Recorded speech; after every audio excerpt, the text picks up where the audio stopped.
Hi friends, आज सुद्धा आपण मस्त गरमागरम तुम्हाला स्क्रीनवर भाकरी दिसते आणि त्याच्यावरती मस्त गरम गरम अशी तांदळाची भाजी। तर महाराष्ट्रामध्ये जवळजवळ सगळ्यांना तांदळाची भाजी माहीतच असेल। तर ह्या भाजीचं वैशिष्ट्य असं आहे की ही शेतामध्ये कुठेही येते आणि याच्यावरती कोणत्याही प्रकारचं औषध मारलं जात नाही।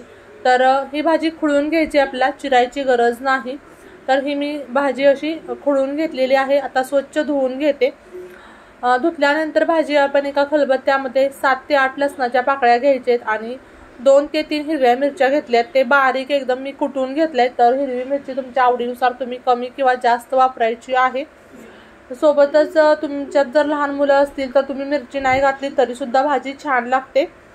कढई ठेवली गॅसवरती, तेल गरम केलं। तेल मी अगदी 1.5 चमचा घातले आणि त्यामध्ये जे वाटण बनवलंय हिरवी मिरची आणि लसणाचं ते घालायचं।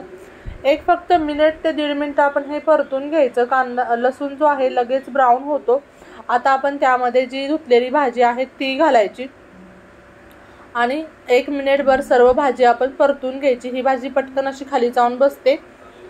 आता ही भाजी परतून झाली की यामध्ये चवीपुरतं मीठ घालायचं। तर अशा सीजनल भाज्या आहेत त्या आपण आहारामध्ये समाविष्ट केल्या पाहिजेत, कारण त्या सीजनेबल असतात, त्यामुळे नंतर त्या भेटत नाहीत किंवा त्याची टेस्ट इतकी छान लागत नाही।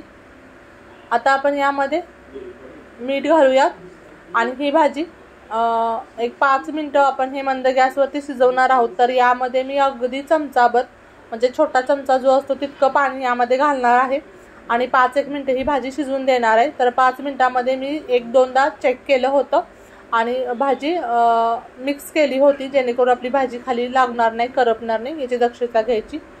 5-1 मिनिटानंतर आपली मस्त गरमागरम अशी ही तांदळाची पौष्टिक भाजी तयार होते।